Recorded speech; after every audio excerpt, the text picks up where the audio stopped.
And then when that happened with me, with Christy, and I lost her, like, I had that little bit of faith. I had a grain of salt of faith during that time because I remembered that. And I remembered that it was real. Hello, everybody. Thank you for joining us for another exciting episode of Fast Faith, where Speed Meets the Spirit. I'm here with Mr. Jason Poole.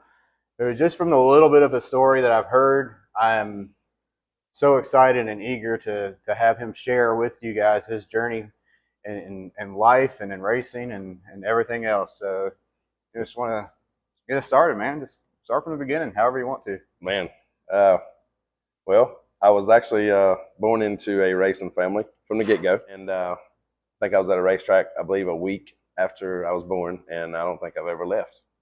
I pretty much been there ever since. But started, my dad's a retired NASCAR driver now, but he was racing currently at the time.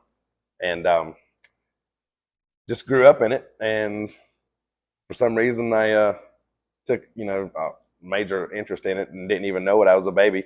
And there's several different times I got missing. And one of the times I got missing, I think I was 3 years old.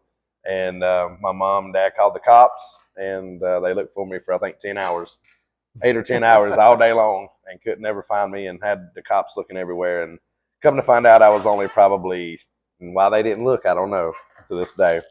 But I was probably 60 feet away from the house in the bottom of my mom's car. Done crawled through a window at 3 years old and was sitting in the floorboard playing with the pedals and the steering wheel. So my dad said he knew right then I was going to be a racer. And my mom used to give me little suckers with the holes in the middle of them. And I think when I was 3 years old, around about that time, my dad said he looked in the back and I was using it for a steering wheel. So he knew right then that he was in trouble when it comes to the racing bug for me. And he knew I was going to be implanted in it. So just grew up in it and was at the shop every week with my dad and watching my dad and his team. My dad was super, super successful, really famous racer. And that's a whole nother story we'll get into. But watched him and his team and just watched every move that man made. And all the guys at the race shop was always working on the car and getting everything ready. And the only thing I ever concentrated on, I didn't care what this guy was doing, didn't care what that guy was doing. I worried about that seat and that steering wheel and that dashboard, and that's what I concentrated on. And always, I was infatuated as a kid with the dashboard of a race car. Yeah. And it's weird. It's really weird, I know.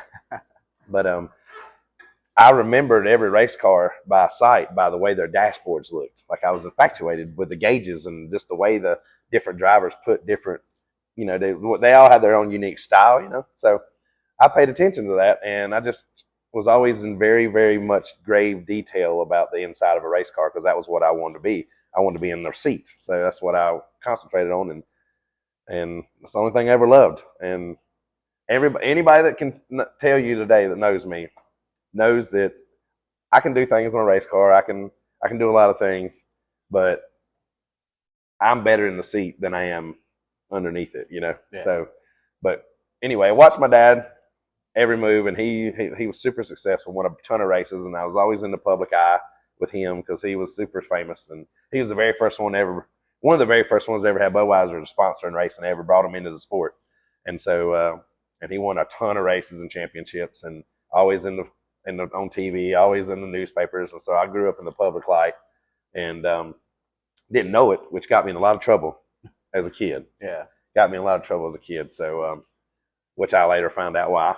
Learned all them little life lessons you learn, but just grew up in the sport. Like I said, every night in the shop with my dad and watched him and his team and how they did things. And pretty much, I started racing when I was 9 years old, started racing BMX bicycles. And I did that for 2-3 years, and I won, actually set state records. Oh, wow. Yeah, I won a bunch of races. That's good. Yeah, I won a bunch of races and championships. And started racing go-karts at around 12, 13 years old and did that for several years. And got to be where I was really, really good and won a bunch of races there. And my brother was also doing it with me. I have an older brother who races with me. And me and him was our own worst competition and worst enemies. Like we was trying to beat each other. Like if me and my brother worked together, better than what we did when we worked against each other, we probably made a great, you know, Jason Myers, Burt Myers kind of team. But we was always running against each other and wanted to beat each other. So that's why we beat all of the other competitors really badly, because we was always racing each other. Do it against each other. Well, when we was racing each other, like that was the only one in the field to me. Yeah. And same with him. I wanted to beat him. He wanted to beat me. And we didn't care about the other guys that were racing with us. They were irrelevant. We was just trying to race each other. So, but yeah, we've had some good battles growing up, and we always did the same things, always raced the same places together. So it was real stressful on my dad and my mom. But it was just always at the racetrack. That's all my life's been. It's been at the racetrack. And so, I mean, from a young age, I mean, people say you were able to get it. They could kind of tell you wanted to be behind a steering wheel. Right. When was it, do you think, for you that you kind of actually realized, like when it clicked in your mind, like they're right. This is what I need to do. This is what I want. This is what I love. This is what brings me passion and happiness. When I can very first start remembering having a memory. The very first memories that I can remember even thinking about having, was involved a race car. And a cute little story I'll tell you. When I think I was 9 or 10 years old, my dad had a guy that he raced with that was younger than him, was super good, and had a lot of money behind him. His name was David Hyder. He's a super successful team crew chief at Stewart Haas Racing and works at Haas today. And super genius, super good driver, and was the best cheater in the world. And but he always had immaculate, beautiful race cars inside and out. And he was one of my heroes growing up, along with my dad. Well, I remember what all his race cars looked like on the inside. And so I remembered what gauges he had, what steering wheel he had. I remember his seat. I remember everything. And so my dad asked me, I was about 9 or 10 years old. He said, "What do you want for Christmas?" And I said, "I want some liquid field autometer race gauges. I want a steering wheel like David Hatter's got." And I mean, I had it down to a T. And he's like, "Are you serious?" I was like, "Yeah." Other kids your age are asking for Lego sets or bicycles, and you're over here asking for certain kinds of racing gauges. That's right. Definitely, at 9 years old, yeah. And they ain't got nothing to put them in. It was funny, and I got them. And matter of fact, I still have that steering wheel that he bought me when I was 10 years old, when I first started racing. That was the very first steering wheel I won in my first race in. Oh, wow. That's pretty cool. That's pretty neat that you've got that so many years later. I do. And I still got, I put the racing gauges that he gave me, I put them in a Camaro that I have, a 94 Camaro. So I still have it all, sentimental to me. Yeah. But that's what I got for my 10th Christmas present, was autometer racing gauges and a racing steering wheel. And it was identical to what David Hatter had, and I was happy with that, and I was tickled to death. So I got what I wanted. That's good. That's cool. But it wasn't normal. Most kids, like you said, asked for toys and clothes and different things, and I was asking for a race car dashboard, pretty much. So that's pretty cool. You're getting into racing. You got your go-karts and your dashes and all this other stuff. Describe what it's like to be 9 or 10 years old and getting to emulate what you see your dad doing. How does that feel? What does that make you feel like? Or looking back on that, what are the feelings behind that? The feelings, I remember exactly the feelings I had. My dad was extremely really good at what he did, and he won a bunch of races and a bunch of big races, and he was doing it against some of the best in the business. I mean, big time legends that want to be huge in racing, and he was winning all the time. He was always on TV, always in the papers, and always in the limelight, I guess. And I remember being around that, and the energy and the atmosphere, was like really cool and really proudful. I was really boastful about my dad because he was good, and everybody knew him, everybody loved him, and everybody knew who I was at the racetrack growing up because they seen me there every week, and they knew I had my dad's shirts on every week, and everybody knew who I was. And so it was just really a proud time in my life at that point, because it was, we was going to the racetrack. I knew my dad was probably going to win or, be in the running for it. So, always the newspapers flashing pictures, that was before internet, before social media. So it was always the newspapers and TV cameras. So, and it was really cool. I mean, it had a lot of its benefits, throughout life and things like that. And we'll talk about that later too. So, but I mean, it was really awesome. It was really good. I had a great childhood. My dad and mom gave me the world. They gave me anything I could ever ask for and wanted. And I was very super spoiled. And that was, I mean, it's a lot of, in part of why I grew up the way I did, and some of the things that happened in my life is because, and I'm not saying my mom and dad or any contributor to what I did in my life, but I was very spoiled, and now looking back on that, probably wasn't the best thing for me. Mm. And I'm very grateful for the family I had, very grateful for the childhood I grew up in, and the love I had, and support system I had at home was huge. Can we kind of expand on why you feel like maybe looking back that maybe some of that wasn't the best? Well, kind of maybe we're at 10 years yeah, old now. Can we kind of maybe jump forward a little bit more to teenage years and young adult right. life and working your way up through the racing ranks? This is but where also this is where it gets fun, right here. so working your way up through the racing ranks, but also moving your way up through life, different challenges, different Right. temptations, different things that are going to come at you as you become a teenager, Yeah. young adult. So Well, let's go from that young kid, getting the go-kart, getting to emulate the things of his dad. Let's get into that teenage years of the temptations and the young adult life and stuff like that. And that's when it all started for me. Yeah, that's when it all started. I don't know what happened along the way. I don't know. I still haven't figured it out myself, but I don't know if I got the wild side of the blood in my family. I don't know what went on there, but I was just a very bad teenager. I wasn't bad to people. Like, I was just into trouble. I was stupid, made the worst decisions you could ever probably make in your life.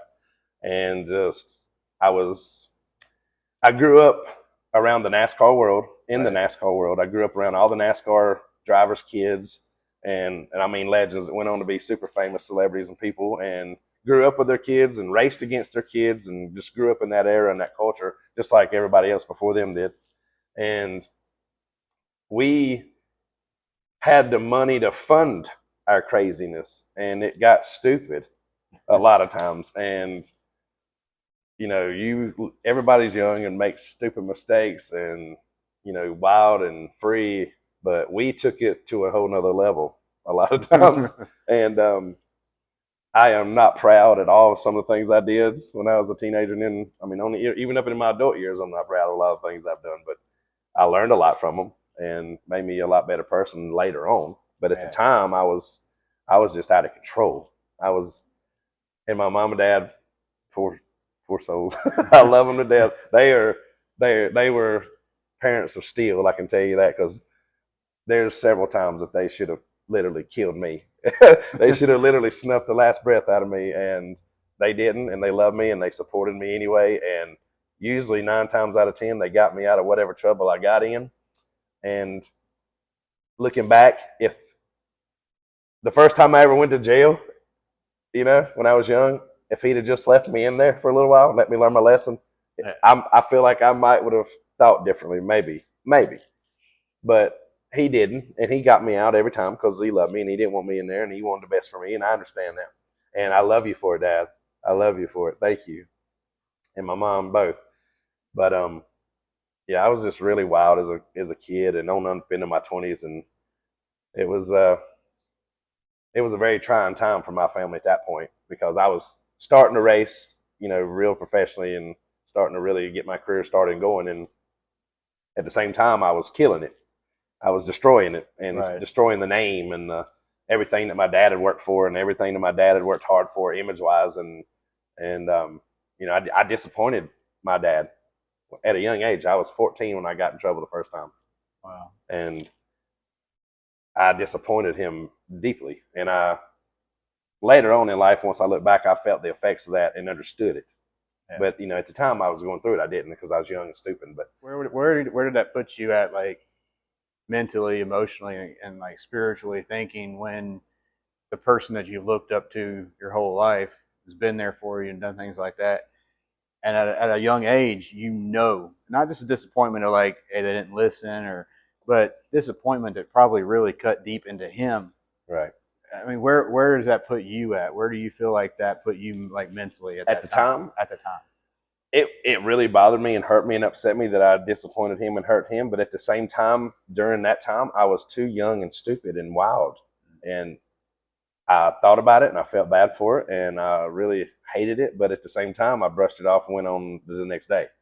I didn't think about it as much. And went on to the next thing and got in trouble again or whatever it is, I did, and they would still be right there for me. So I didn't learn any lesson through that. Yeah. At that time, I didn't learn anything. I was balls to the wall, gung ho, and like I said, I was around all the NASCAR drivers' kids. We were doing things that people dreamed of. We were living the life that people dreamed of. We were doing. People don't understand that about me, and that know me now that didn't know me back then. Like, people have no idea the life I've lived and the things I've been a part of, and the famous people I've been around, and the celebrities and the racing legends, and I mean, and their kids. Like, they have no idea some of the things we've done, and we were living rock star lives on a low balling budget, I guess you could say. But we made it happen, and we was right there with them, and we've partied with the best of them. We've had good times with the best of them, but at the same time, we got in a lot of trouble along the way. And, I look back on it, and I would do a lot of things differently, but I learned a lot of lessons, and it was when I say a wild and crazy time during those years, I mean, it was unbelievable. We had TV cameras and crews and news channels and racing news website channels showing up at our house wanting statements from me and my dad. Like, I mean, it was my dad had to run a lot of the news crews off the porch a bunch of times. I mean, I'm very much not proud of a lot of things I did and caused back then. Yeah. And so what's some of, I mean, we're not here to like glorify those things, but I mean, can we get into like some examples, or, kind of maybe some of it probably being peer pressure of the other people. Some of it maybe just being your wild side, your craziness, like you've already talked about. Yeah. But can we kind of get into just a little bit of the temptations that are there? I mean, like you said, you're the son of a racer. You're around other drivers, racers and stuff, kids as well. They may have their own wild side. Oh yeah. You got all kinds of different things that are thrown at you at young ages, and just it's got to be hard to fight against that temptation as a young person to give into that. And then if you do have kind of a wild and crazy side, it's gotta be a lot. So can we kind of get into that a little bit, dig into it some? Like I said, we're not here to glorify those things, but it is good to kind of know some examples of what you're getting at there. So. Well, my dad told me later in life, or he told me this at a younger age, but I didn't really think about it or resonate with it until later on when I started understanding how life really worked, and I had kids of my own. So he always told me, at some point in a man or woman's life, you have to sit down and be true to yourself and be honest with yourself and take accountability for yourself. And I've not ever done that till recently. And so now that I understand it and I look back on it, I'm just like, wow, I was the most dumbest, stupidest individual you could ever be. But I'll give you an example. The very first time I ever got in trouble, I was 14 years old. We was at the racetrack, and a guy had wrecked my dad in the race. And I knew all of them. I knew everybody. I knew all the crewmen. I knew everybody. Well, I knew everybody over there at that point in time. Well, I was mad. I was really mad. Me being stupid and wild and just reckless. And so I went out in the parking lot and found their vehicles and just destroyed them. Oh, no. I did. Oh, my God. I did. Wow. And so I got in some big time trouble for that. And that was the one I told you right there, the start of it all, that, I really disappointed my father and hurt his image. And, that was people at the racetrack. And, that was really embarrassing for him. And I can understand that now. And, I shamed him. I shamed the name. Made it look bad on me as, far as what kind of guy is this, what kind of kid's this guy going to be in the future, Yeah. It was just a bad outlook and a bad situation. And I was young and stupid and made a terrible mistake. And actually, honestly, it's crazy because two or three of those guys' vehicles that I destroyed when I was 14, I'm actually super good friends with now to this day, and have worked with them on race teams, and actually, been around them my whole life in racing growing up. And, I had to apologize to them later on in life. I was like, I'm so sorry. Remember that time I was 14? Well, no, this is another little story that's crazy. When I was 20 years old, a buddy of mine named Jason Hall and Scott Hall, they were big time crew chiefs and car chiefs for Kevin Harvick when he was racing. So they're very, very well known in the sport. And when I was 20 years old, they was running a team for a guy out of Winston, and he actually offered me one of my first jobs as a paid crewmen. So I went to work with him, and this, like I said, I was 20 years old then, so this was 6 years later. We're sitting at the restaurant eating, and he's like, did you ever know that one of those cars you destroyed was my brother's? I was like, and my eyes got big. And I was like, are you serious? He's like, yeah. I was like, I'm so sorry. So he was laughing about it, and I was like, man, I'm so sorry. I was young and stupid, and anyway, but me and him are super good friends to this day. Thank the world of Jason Hall and Scott Hall. But yeah, things like that is what started it for me, as far as getting in trouble and being young and reckless. And of course, my dad got me out of that, and I didn't learn the lesson. That was the problem. Yeah, that was the number one problem. And I got diagnosed with a touch of bipolar later on when I was 24, 25 years old. So I don't know if that had any effect on how I was when I was younger. I'd like to think it did. Yeah. But I don't know for sure. But I mean, I was just young and reckless and out of control. And that was the start of it when I was 14. And then I got in trouble again. When I was 16 years old, I got into an incident with some guys in Greensboro. And they started every bit of it, but I didn't back down from it. And I didn't make the best decision. And I ended up hurting 3 of them really badly. Really badly. And got in a lot of trouble for that. A lot of trouble. Which they started it. They got in trouble on their own too, right, for their part. But in the end, I took it to the next level with it, because they done some bad stuff to me at that time. And when it all come together, it just exploded, and they got hurt really bad. And, I hate that it happened. And I apologize that it happened, period, because I don't ever want to be involved in a situation like that, really, if I can avoid it. But I was young and dumb, and I didn't try to make the best decision to back out of it. And so I made that decision to fight with them, and they ended up on the bad end of the deal. And I got in trouble. They got in trouble, but, there again, I felt like that was justified, and I still do, but I still got in trouble. Yeah. So anytime I ever got in trouble, my dad being a famous race car driver and famous NASCAR driver, the media got a hold of it and would just blow it up. I mean, every time, even if it was something small or stupid, they would just magnify it and just use me as an example. And this was also, I feel like, at a time too where racing, I mean, this is it was big. 90s and stuff. That was when NASCAR, in any form of NASCAR, was at its whether peak. It was the Cup Series all the way down to local track stuff, that was when it was blowing up everywhere. So, and then there was also a lot of people, because during the 70s and 80s and things, NASCAR was just a Southern good old boy sport where there was drinking, there was craziness, there was fighting, there was all this other stuff. So anytime somebody that's a kid of one of the guys is doing something, they're going to come after y'all. They're going to go at it. Yeah. So, and see, that is the part where I said earlier, I didn't understand, who my dad was really. I knew he was big. I knew he was a big time race car driver, but he was still just my dad. So to me, he wasn't this famous figure, this public figure that everybody else saw.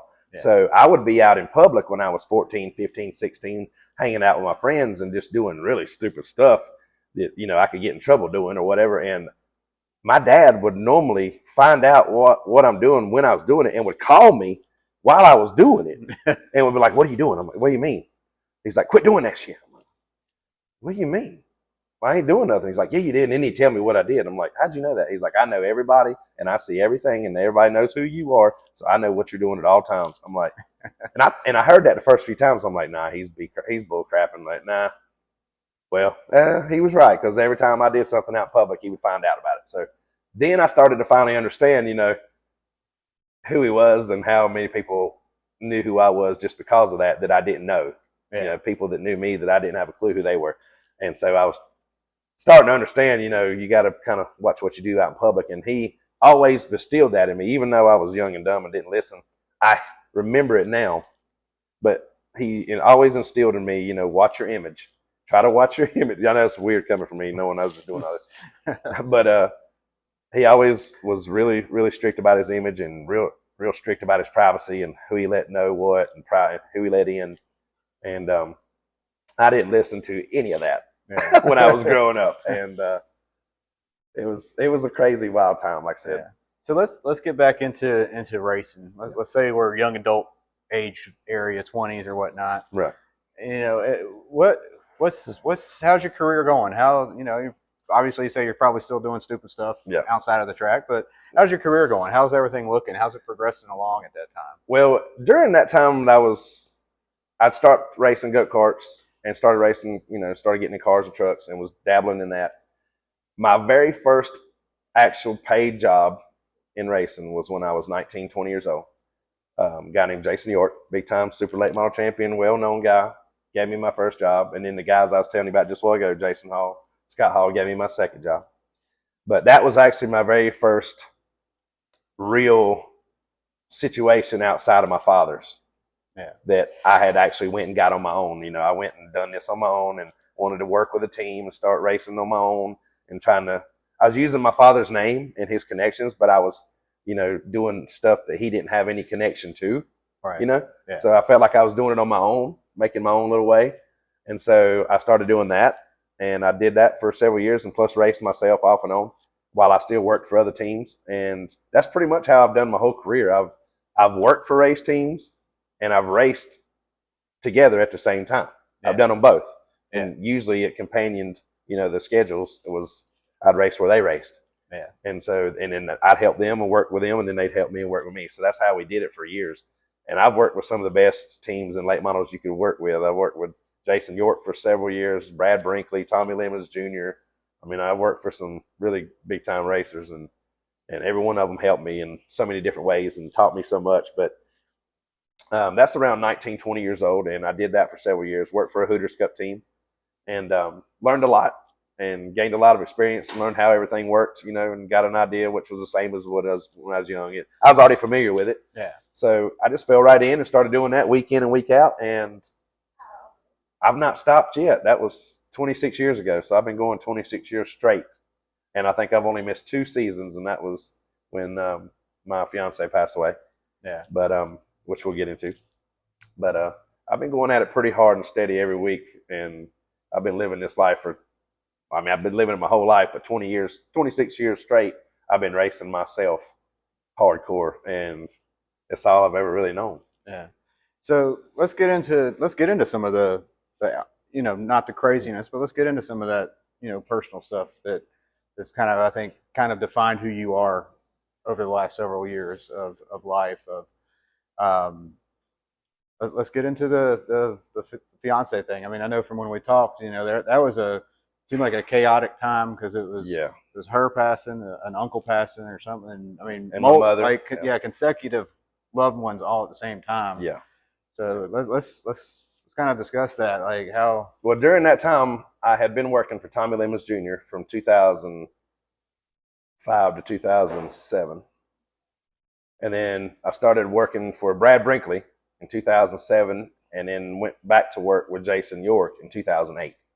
And then we won Martinsville. We won the late model big Martinsville race that year.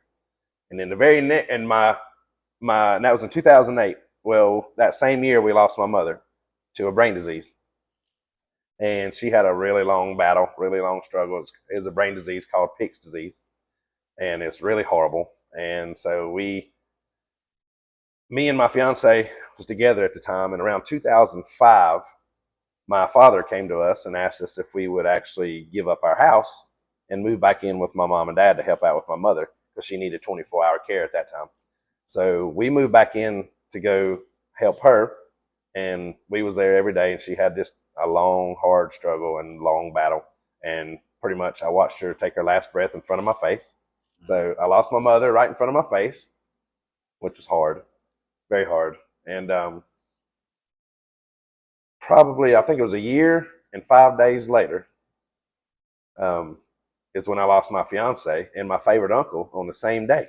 Wow. And I was nowhere near over my mother's death. I was extremely, grieving hard over my mother's death for a long time, and was nowhere near over, any of that I'd went through and all the stuff that I'd seen, and, taking care of her for those last several years, everything that she went through, and it was really hard on us all. And, so I was nowhere near over my mom's death whenever I lost my fiance. Well, that morning that happened, my uncle, my favorite uncle on my mom's side, it was my mom's brother, he had cancer. Well, he passed away at 7 o'clock that morning. Well, my fiance decided to stay home from going to school because she was in nursing school at the time and was working as a teacher. So she decided to stay home for from school to be with us since my uncle passed away that morning because she knew we were all upset, you know. So she decided to stay home and be with us. Well, he passed away at 7 o'clock that morning, and she passed away at 12 o'clock in my house, standing there, and had a brain aneurysm and passed away right there in front of our face on the bathroom floor. Wow. And she was 33 years old, and I was 29 at the time, and our daughter had just turned 2 years old. We just had a 2-year-old daughter, and she had just had a birthday. And she was laying in the next room asleep, and that was actually the last thing she had ever did before she went and got in the shower. And next thing you know, she had a brain aneurysm, and we was trying to save her life, and she ended up dying in front of our face on the bathroom floor. Wow. And so that totally. So where does that put you at emotionally? Emotionally, spiritually, physically, everything. I mean, that was kind of like consecutively, back to back to back to back. Yeah. 2 of them right in front of you.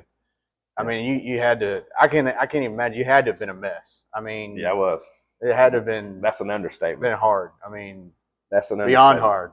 Like, yeah. So how did, looking back on it, where do you feel like it took you to, and then where do you feel like you've come from that? Because I mean, I'm sure there was a big time emotional crash, grieving, not sure what to even do or where to even go in life. So where do you feel like you went to? Where did you go to, and where have you come from that? When it all happened, this is probably going to take a minute here, so you're fine there. When it all happened, I mean, first off, it was, shock. I just couldn't believe what we was going through, and the first thing I thought about was my daughter. What am I going to tell her? How do you explain to a 3-year-old or 2-year-old that, mama's not coming back and she's hollering for mom? And that put me straight from, being dad who always worked and paid for everything and letting mommy handle all the day-to-day to having to do it all. And so I thought about my daughter and, her not having her mom and needing her mom. And, I can't even hardly take care of myself over here. So, how am I going to do this? And everybody in my family at that time was just, a mess. Like, it was just a mess. And she was a big part of the life of our family and our household. And she kept a lot of the glue together. Her and my sister-in-law, my brother's wife, them two they're the glue of the family that kept everything together. And we just lost, her. And so I was completely upside down. Didn't know whether I was coming or going. Didn't know. Couldn't even breathe. Couldn't even think. Soon as she passed away, it was straight chaos. I mean, it was straight chaos from day one. And come to find out, we had some issues with her side of the family, my fiance's side of the family, and so they were trying to take my daughter from me as soon as she passed away. Oh wow! But we later figured out why and where it went wrong and what happened and what was said to start it all. So we got through that and worked it all out. But that started initially before she was even off life support. Wow! Because she was on life support because she was a donor. So we had to go through all the motions of going to the hospital and going through that for the next 2 days to find out if she had any brain activity. So it was just, we had to go to the hospital, and this is most definitely the hardest thing I've ever had to go through in my life to this day. But when they finally realized that she didn't have any brain activity and that there was no hope, they gave us all 15 minutes apiece to go in and say our final goodbyes. And wow. Yeah, they to this day, that is the hardest thing I've ever had to do, was go in there and say the things I should have said when she was here, Yeah. And that was hard. And I made her a promise that I was going to do everything I can to try to help raise our daughter the best I could, and I was going to need her help. And I was saying all the things I needed to say that I should have said that I never did get to say. And so that's why That's why I am the way that's a lot of the reason why I'm the way I am now, is because I know how precious life is. I've seen it be took away from me in front of my face. And I've seen how easy it is that you don't get to say what you need to say, and I've had to live with a lot. And me and my fiance, when she passed away, we didn't have the greatest relationship. And the majority part of it was me. I was young and dumb at the time. We was 25 years old, 26, met when we was 21. And I was really young and dumb, still wild and stupid back then. And I didn't value people. I didn't value the relationship that they had with you. I didn't value life. I didn't value anything. I was reckless, wide open, 100 miles an hour, living life in the fast lane, thinking I was doing everything right, living this rock star lifestyle, racing every weekend, parties and women and just everything that you think about is a dream. And it's fun and good at the time. Right. But later on in life, there's nothing there. Realize, later on in life, as you get older, you realize that's not what counts. That's not what matters.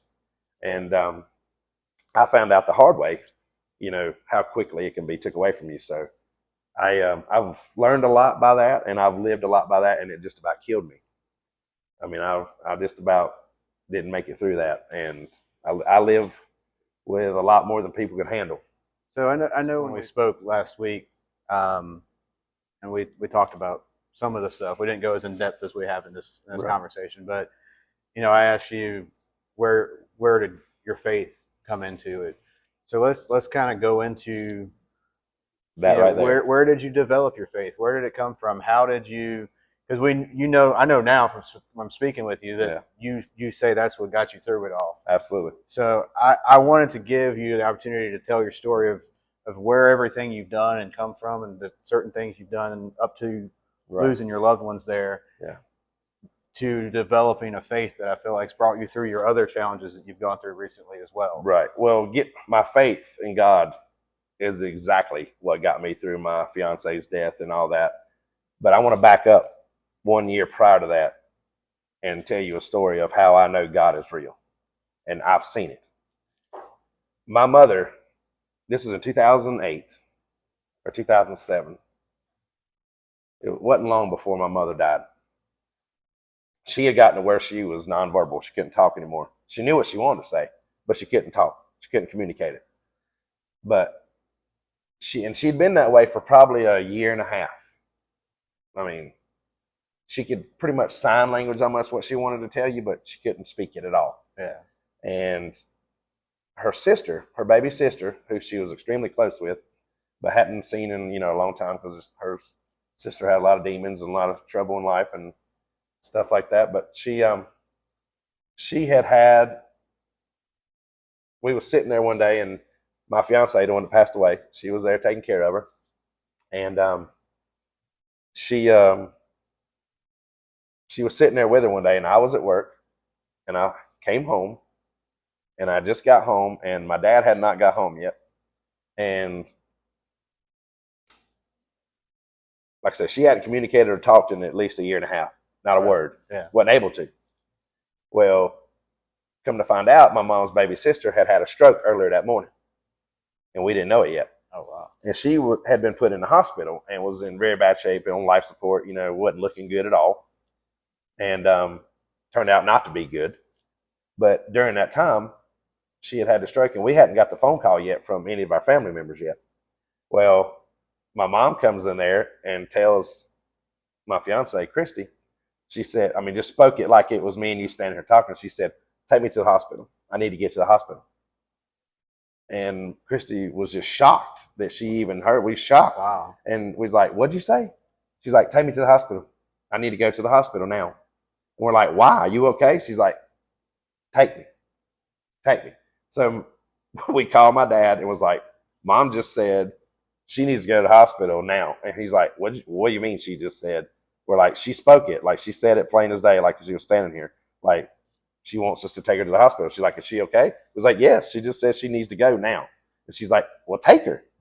And she's like, we don't know why we're going. And he's like, just do what she wants. If that's what she asked for and that's what she said, then take her. So right before we started to get ready to load her up, we got the phone call from my cousins. that their mom had had a stroke and was in really bad shape, and we needed to get up there. And it hit us right then. It was like, okay. So then we took her.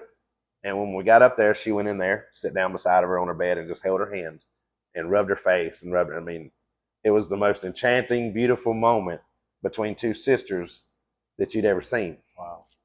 Very emotional. I'll never forget it. And she sat there with her for probably 20, 30 minutes or more, maybe a little longer. And then when we finally left, we got back home. And probably an hour later, my mom was sitting in the living room, and we was all in the kitchen. We walked back in the living room, and my mom is sitting there on the edge of the couch crying. And we was like, Mom, you okay? She's just shaking her head.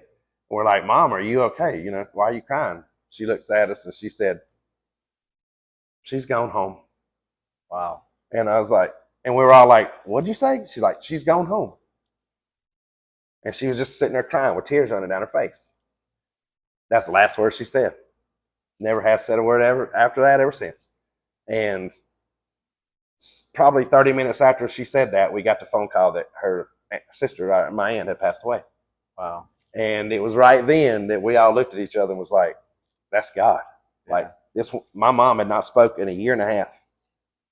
Had no idea that her sister would even be in the hospital, and had no idea that even happened. She had no idea that she had no warning. Like nobody, there's no way she could have known that. Yeah. And she knew before we ever got the phone call that her sister was in the hospital, because she was obviously wanting to go.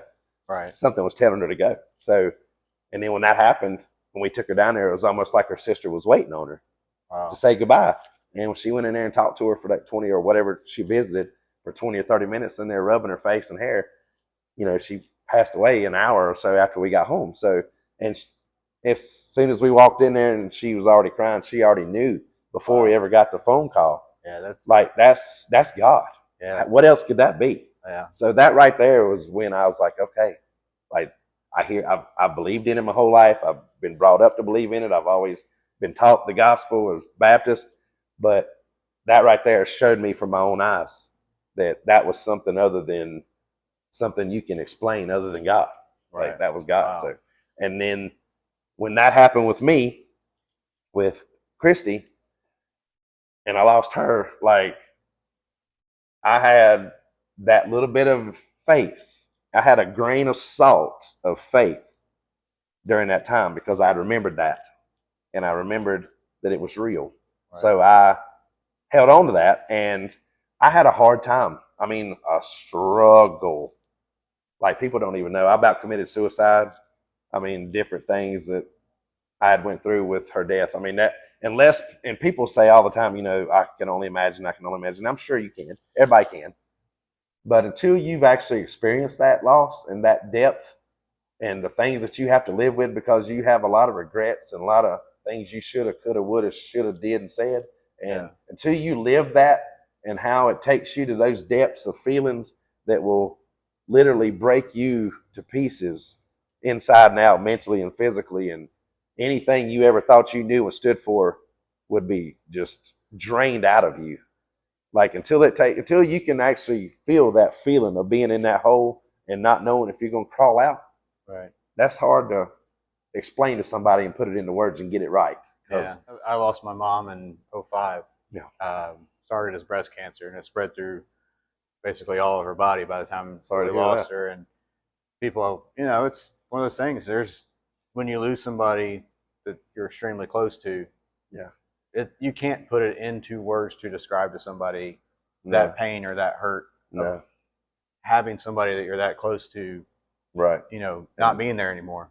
Very much. Whatnot. You're exactly right. You can't put it into words. Right. It's impossible. And for my situation, it was kind of, you know, I seen my mom suffer from a long, like 5-6 year disease and battle, and I seen it just snuff the life out of her gradually and as we went. And that was heartbreaking enough and just stressful enough on me.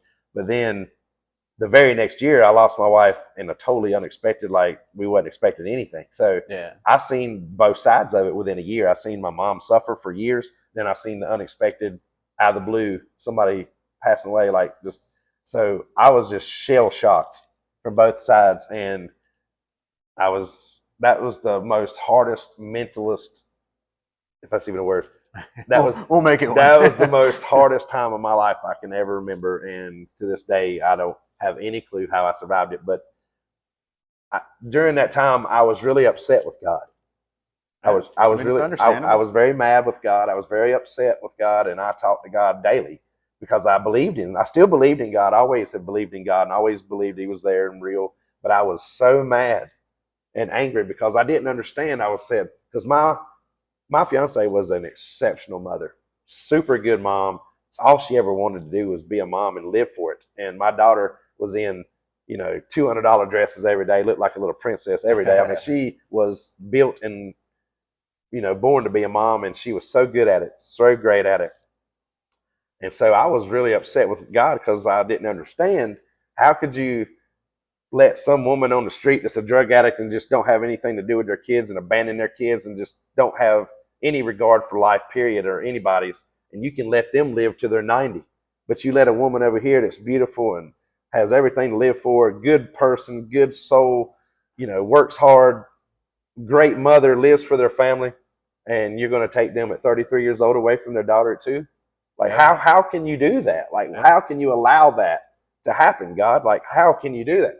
I had that conversation many, many times with the Lord. I mean, we had some battles. I've had some battles with the Lord, and I got a lot of questions I still want to talk to Him about and ask Him to this day when I finally do get up there, hopefully. And but that was super, super hard for me and on me. And I talked to a couple of preachers that were friends of mine, and and to this day, I don't remember who it was. Cannot tell you if it was a male or female, but I remember what they said, and it stuck with me. And it's probably one of the things that got me through. And somebody told me, they said, people is like God's flowers in His garden. And why would He put a weed in there and leave a weed in there amongst all the flowers when He can put the flowers in there first and make it beautiful and keep the weeds out? They said, why would He put a weed in the rose garden? He said, so He picks all the flowers and the roses first. That made a little bit of sense to me because she was beautiful. She was a beautiful flower, beautiful person inside and out, and He got the perfect angel that day. Yeah. But I've never been able to get over the fact that we needed her, and I wanted her here with me. So I don't know. It's just, I wanted her here for our daughter, and I was really mad and upset. And it took me a long time to really get back to where I was comfortable talking to God and believing in Him again. But I always never gave up either. I never gave up that He was real. I never gave up that He was there. But I was mad. I was upset, and I probably said some things I shouldn't and didn't mean. And He knows that, and I've apologized for it. But I mean, I'm sure He understands. He's got to understand. He understands us all. So He knows what I was going through. He knows what I was going to be feeling, and He knows why. And one day I'll get to talk to Him. One day I'll get the answers I'm looking for. But it was extremely hard on me during those years, and having to watch my daughter grow up without her mom, and the different things we've had to face, through life after that, and the relationships, and being with somebody else that was mean to your kid, and just a lot. We have faced a lot of different things since that time that just you sit back and wonder, like, man, if this wouldn't have happened back then, would this be this way over here now? Like, you think about all that, and you, like I was telling you earlier, at some point in your life, like my father told me, you have to sit down with yourself. Every man and woman will do it, whether they say it or admit it or not. Every man and woman is going to sit down and going to reflect in the mirror about everything in their life and what they've done and what they should have done, what they could have done, what they didn't do, what they needed to do, and what they wish they'd have done. Like, everybody's going to reflect on everything in their life. And I've been doing that to myself here lately, especially more than any time in my life. And it's been emotional.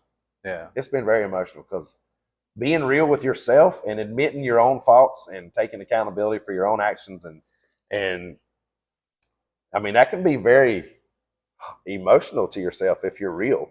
If you have a real heart and you believe, and you're honest about it and get real with yourself, it can make you cry. Oh yeah. And I've been doing that here lately. you're going through all this. You're still racing, right? Oh yeah, Still racing. Yeah. So we know that basically since you were 3 years old, you were meant to be behind the wheel. Since 9 years old, when you're asking for racing gauges instead of Legos, you know you need to be behind the wheel. right. So you're going through all these things personally outside of the track. Yeah. How did that affect you on the track?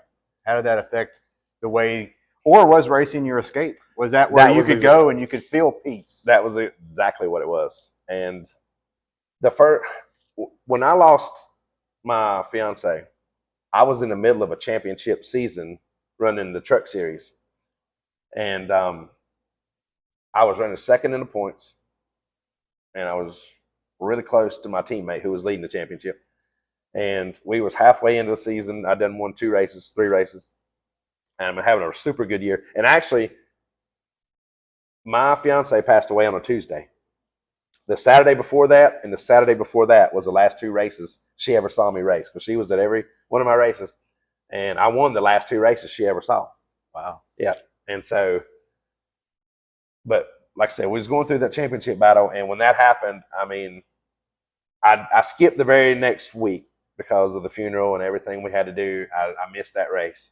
Somebody filled in for me, but I was back at the track the very next week after that. And I probably honestly would have been at the track that same weekend, but my family wanted me to take it off out of respect. And I know Christy she knew how much I love racing, and she probably would have been okay with that if I'd have went, because she knew that's what I do. But I took it off anyway to be with my family, and we skipped that weekend. And then the very next weekend after the funeral, I went back to the racetrack and I raced for the rest of that year. Ended up finishing second in the championship, and I think that was when my decline started to go down outside the racetrack. I started losing weight. I lost like 75 pounds in 3 months. Wow. Wasn't eating. I made sure my daughter was took care of, but I let myself go because I was so mentally out of it. And but I finished that season in 2009 and started the 2010 season successfully. I won the very first race of the season. The first 2, I think. First 2 races of the season. And then somewhere right around that period, I bottomed out.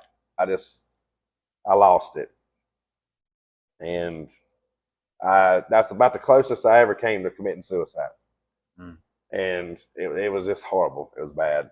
And what was going through your mind? I mean, Well- obviously we know the hurt, the pain, but well, I lost both my mom and my fiance in the same house. So when I was staying there, that's all I could see. So even though, the good memories were there and the great memories were there, and they both loved it there, and we had a lot of good times and memories there, but that was all at the time. That was all I was visualizing. That's all I saw was I seen my fiance on the bathroom floor dead on the end of that house. And then I looked on the other end of the house and I seen my mom laying in there on her deathbed, taking her last breath. So I was just in my thoughts and my feelings and in my head. And I remember I was laying, it was 1 o'clock in the morning. This is another part of the story. It's crazy. This was right around that time. And I was about 1 o'clock in the morning, and my daughter was in there in her little princess bed asleep. And then my father was in his room asleep, and I was laying there or sitting there at the computer desk, and I was mentally like wrecking. I was checking out. I was losing my mind right then on that spot. And sorry, it's emotional. You're good, man.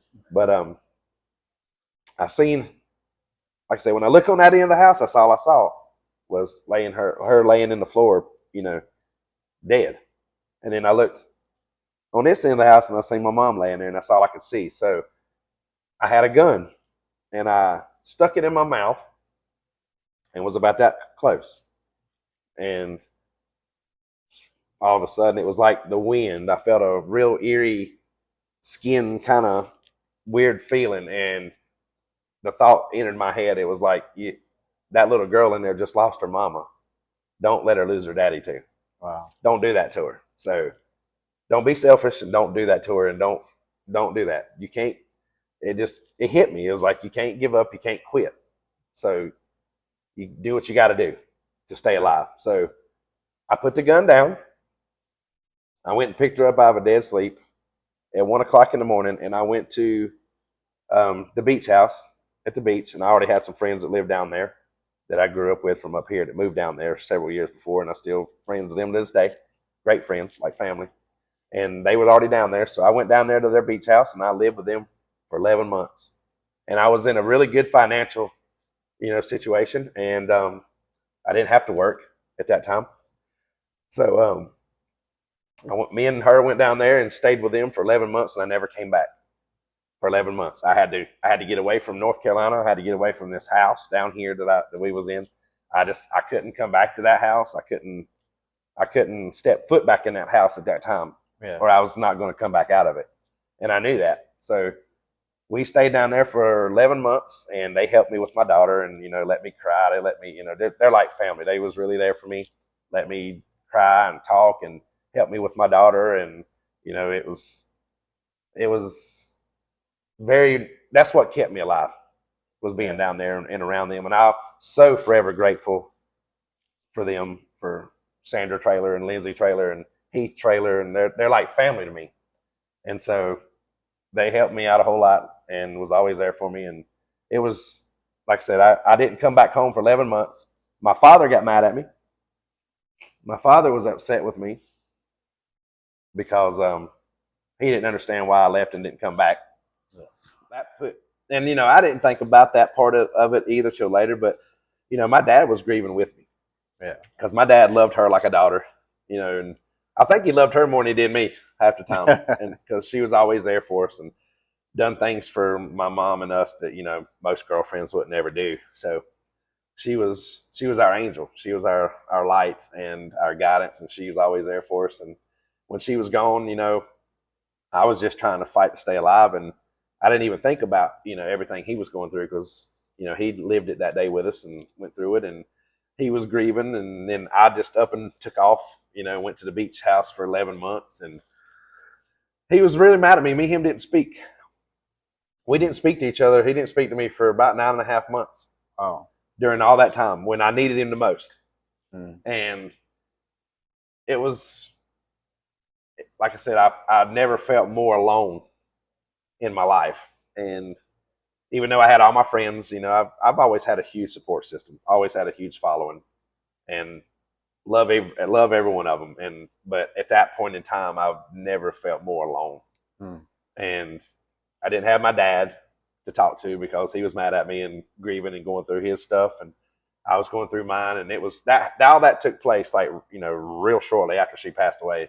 Still going through the custody battle with my daughter, and I mean, it was just so much for it, and not just me. It was my whole family was suffering. My dad, my brother, my sister-in-law, and Christy was super close. Kelly and Christy was like sisters, so everybody in my family was just devastated over losing her so unexpectedly. And it just sucked every bit of the life out of that house. It sucked every bit of the life out of me. But I knew I had to go on for my daughter. My daughter is the only reason why I'm alive in my faith in God, because if it wasn't for them two and everything that we had went through, I would not have had anything to push for. And my daughter being here, and then having God in my ear the whole time saying, I know you're mad at me, but I'm still here. Yeah. I know you're upset with me, but I'm still here. And I'll just always have that feeling you can't give up, you can't quit, even though I wanted to. Right. And I did everything I could to not quit. But I knew my daughter was dependent on me. And I knew that I made that promise to Christy when she was laying on that bed on life support, that I would do everything I could, whether it was right or wrong, or I was going to do anything and everything I could to make sure that I was there for her and was the best dad I could be. And, I'm not the best dad in the world. Sometimes I sin every day, just like everybody else does. And that right there, though, was probably the most trying, testing, just that to this day, I don't think I'll ever go through anything like that again. I hope I don't, but I didn't know whether I was going to wake up the next day or not. I started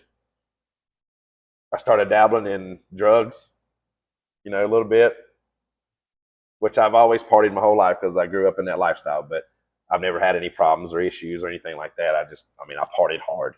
Right. I partied with the best of them.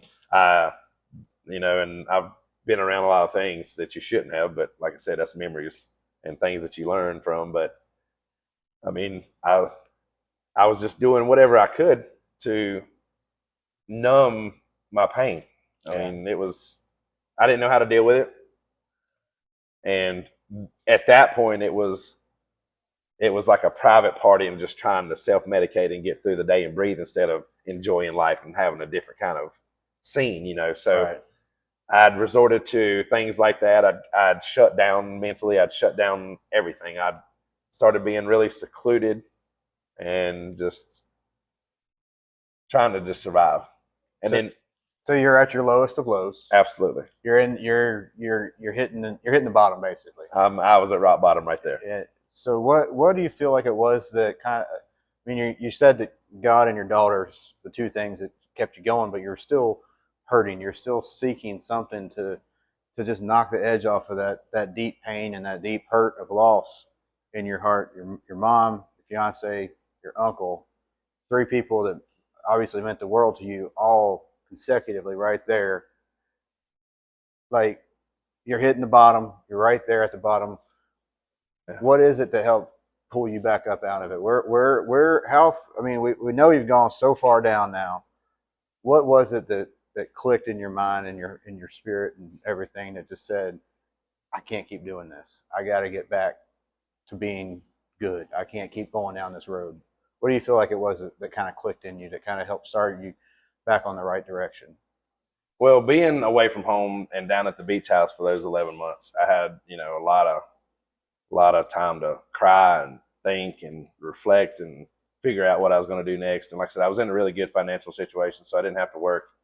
And that was a God's blessing right there in itself to me, because I needed that time to heal as much as I was. I needed that time just to get through to where I wasn't going to kill myself. And I've been down there for those 11 months. I hadn't talked to my dad. I hadn't been home. I hadn't done anything. And I realized one day that I was like, you know, I've always been the type of person that no matter what it is, like anything that's hurtful or hard that I know I'm going to have to deal with, I've always dealt with it right then and head on, full force, everything, full impact.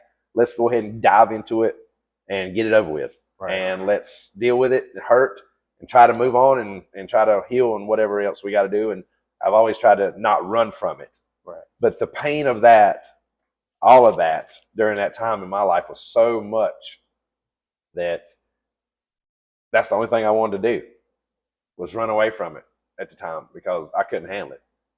And it about killed me. But I just knew that I had to eventually grow up, put my big boy panties on and face the fact and come back home. And I knew I was going to have to, I mean, that was my house. I had to come back home and go into that house. And even that right there was a struggle in itself, because my fiance passed away in the bathroom on that end of the house. And my mother was on this end of the house in her bedroom and passed away on that end. So I couldn't escape it. And I knew that. And I knew I was going to have to eventually go back there. So I packed up from the beach and went back after 11 months, finally talked to my dad, and we, you know, started talking again. And it took, this is no kidding, it took 7 years for me to go back in that bathroom. Wow. That she passed away in. It took 7 years for me to step foot back in that bathroom. And still to this day, this very day, this has been 16 years ago, 16, 17 years, 16 years ago now, this year, I have yet to go in my room and clean out her closet. I've not ever been able to face that. I've never been able to do that. Her closet is exactly the same way she left it that day in 2009. And I've only allowed my daughter to go in there and look at her clothes and her shoes and, you know, try stuff on and, you know, things like that of her mom's. But other than that, that closet has been left virtually untouched ever since she left it. And I've not had the heart to go in there and take it out to this day. Yeah. But I know how she was and how she is. And I knew that she would always want me to, you know, try to go on and be happy. And I know she loved me, even though I was not the person she needed and deserved back then. And that's a big part of what shaped me into who I am now. Is, of course, I went through a lot of stuff since then to help, but that was the start of a lot of it. Was you know, I didn't get a chance to say what I needed to. I didn't get a chance to say goodbye. I didn't get a chance to say I love you the way I needed to. I didn't get a chance to say I'm sorry for the things I've said. And actually, 2 weeks before she passed away, we got into a horrible fight, and I said some things that I have had to live with to this day that has about literally killed me. Yeah. And so when that happened, I learned right then, people are valuable, what they do for you and how much they mean to you, and the love they have for you and you have for them. That means something, and you need to value that. You need to cherish that. You need to remember that, and don't take that for granted. And I was the world's worst for taking things like that for granted. So I learned really hard, valuable lessons the hard way. And when I went back home, it was a struggle for a long time. But still, actually, it's a lot better these days. But for the first several years, and I'm gonna back up one more time. No, you're good. When we lost my fiance, when we had to go back home, first time we'd actually been back home since that happened, and she was in the hospital. When we went back home that day to try to get everything, prepared and get our clothes packed and go back up to the hospital, well, you know how you say when you pass away, you lose your body fluids. Well, I found all of hers in the bathroom that day when I went there, and I've never been the same since. It just changed me, and everything that we've had to go through with that whole situation. I mean, I would not wish that on anybody, and not even my worst enemy. And that's just, like I said, that's been to this day the hardest time of my life, and that was rock bottom. And I knew I had to go back home. I knew I had to get my life back together for my daughter. I knew I had to go on and try to be the best dad I could for her and make sure she was took care of, which I did. And I had a lot of help. Like I said, I had a good support system. My dad, my mom, or not my mom, my dad, my sister-in-law, my brother, they were always there. And my friends, Sandra and Lindsay and Heath, they were always there, the ones I went to the beach with. Yeah. And I had a good support system, but if it wasn't for them and all that, I would not have made it. And I just, like I said, I was so mad at God, but I knew He was there. And I knew that I've always been a believer and everything happens for a reason. And I didn't understand it, and I still don't to this day. But the only positive I could ever look at it as was it changed who I was. Yeah. But I was mad at God because I didn't understand why she had to die for me to learn that lesson. Why couldn't I have learned it another way? Right. But that's how it happened and how I learned it. So I have to eat it, and I have to learn from it and embrace it, I guess. Not really embrace it, but I have to try to spin it and make it the best positive I can. And I learned how not to be. Right. Yeah. So to speak. So you come out of that. Yep. Lowest of lows, you get up out of there, you get back home. Still racing. And racing's going great. I'm so reckless. I'm so mentally out of it that I don't have any regard for my own life. Right. At that time. So I was driving that race car on the edge of death every lap, and I was winning. I was blistering them. But inside I was dying. Yeah. And that's a pain and a emptiness that's something you can't really describe either sometimes. It's you having so much success over here in your career, and you're having success on the racetrack, but over here, and everybody thinks that you have this glamorous, glorious life, and everything's perfect. Right, everything's perfect. Everything's rose-colored. They think you have the houses, the money, the cars, the women. They think you have the whole rock star lifestyle, which we did. We did at the time, but they think that it's that way all the time, 24/7, and they think that we're not human, or they think that racers are, celebrities or anybody of that nature. They think that you're not human, and that you don't have problems like every other day people, and that is so far from the truth. Right. And it was crazy because, like I said, from the outside looking in, if you didn't know me, you're like, well, this guy has, he's had some hard times and some hard problems, but he's over here winning. He's got it made. What in the world's this guy got to be upset about? Like, this guy, he's got it. He's doing everything. Now, yeah. If they only knew, I was on the verge of death while I was smiling in the cameras, and while I was getting trophies and checker flags and traveling and racing with teams and working for teams. Like, I was just trying to stay alive. Yeah. And racing was like you said earlier, that was exactly my escape. That was the only thing I've ever known. That's the only thing I've ever resorted back to. And racing is probably, besides my family, that's the only thing I knew was going to be there. Yeah. So you've got all these things that have happened, but you're coming out of it. You're still racing. You're doing good, but now you're coming up out of the hole. You're reestablishing your relationship with your dad, being there for your daughter, racing, working. Let's kind of fast forward a little bit to 2020. What hits the world in 2020? Well, we need to back up just a tad. All right, go for it. I had my second daughter, and that was a whole nother story in itself as well. Back in 2014, this is 5 years, after I lost my fiance. I met a woman and had another daughter, and she is 10, about to be 11 years old this year.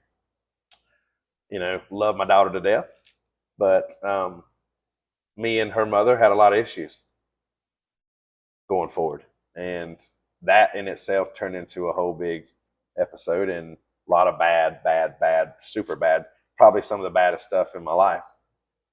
And I'm not innocent by any means, and I'm not a perfect person, but I don't feel like I caused 80, 85% of that, of what happened there with that situation. So I hate that it's the way it is, and we're not going to get into the whole details thing, but that was a whole big trying time in my life as well. I mean, big time. And if it wasn't for God and my faith in God in that time, I mean, that was almost in equal. It was a lot different scenario and a whole completely different situation. But as far as stress and, things that I was going through, like it was almost identical. Right. I mean, I was trying not to kill myself. I was trying not to go to prison. It was a very, very hard trying time, and it caused a lot of problems and issues in our family and her family. And this caused a lot of ramifications from it to this day. But if it wasn't for God and my two daughters in that situation, I wouldn't be here again. And then, like you said, we miraculously made it through all that without anybody dying or going to prison. And get to 2020, and then that's when COVID hits the world. And me. And COVID hits you. Wow. After everything that I just described that we went through all these years. And then and you didn't just have a COVID that was, over with in 5 to 7 days. You had a pretty strong bout with it. Well, I was the biggest skeptical. Start off with, I heard about it, heard everybody talking about it, and I'm like, oh my God, yeah, it's just a flu. It ain't nothing bad. It's just a flu. It's just a bad case of the flu. It'll be fine. I was the biggest skeptical in the world until it hit me. And when it hit me, it came like a wrecking ball. It was crazy how it happened, because I had went on vacation with some friends, came back, and I was at work. And that morning, about 6:30 in the morning, I got to work, and I felt stuffy, pretty stuffed up nose, but I felt okay.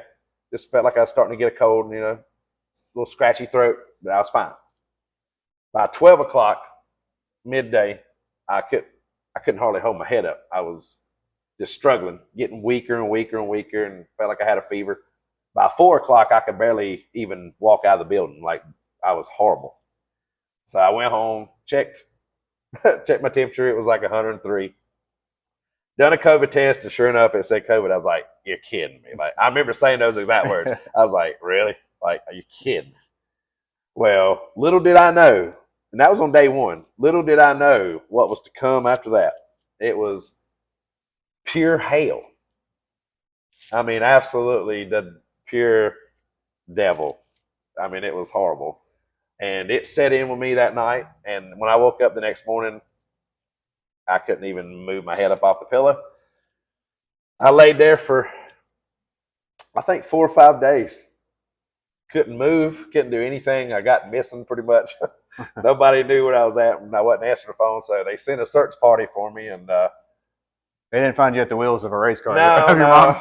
You weren't. No, I was. You weren't lost in the car in the driveway this time. You was just in your room, right, with no energy, right. No strength. I couldn't even. I mean, I couldn't even talk. But they sent a search party out, and I was not at the wheel of a race car. I was in the bed, couldn't even talk. couldn't even move, hadn't answered the phone in probably 2 days. And when they came in there, I was pretty much on the edge of death. And they called the ambulance. They came out, and they was like, "Yeah, you're in trouble. You need to go." So uh, that was the start of an unbelievable little time right there. I had no idea that COVID could ever get that bad. And yeah, went into the hospital and just about didn't make it out. And three people from my work went in the hospital the same time I did, and 2 of them died. And so what's going through your head there? Well, did you know that? Did you know? I did not know it at the time. No, I did not. What is going through your head? You've gone through all these things 5, 6, 7 years earlier. Honestly, you've made it through all that. You probably feel like, man, I've made it through these things. I don't understand why I've gone through these things. And then boom, here you are in the hospital, not knowing you're going to see your daughter again, not knowing if you're going to hold a race car wheel again, not knowing if you're going to see that dashboard that you're so fixated on. What's going through your mind now? Where are you at mentally, spiritually now? Honestly, where do you feel? I felt so bad and was so sick that if I'd have died right then, I'd have probably been all right with it. I mean, it was so bad. I have never been that sick in my life combined, and I will never forget how bad it was. I'll never forget the feeling and how bad it was. And I remember thinking that I remember the doctors, everybody was saying how bad it was, and I was like, they ain't playing. They're not playing. Like, I know how bad I am. I know how bad I feel. And, the doctor just said, you're on the verge of death. And, and I remember laying there, and I remember praying, and I remember exactly what I said.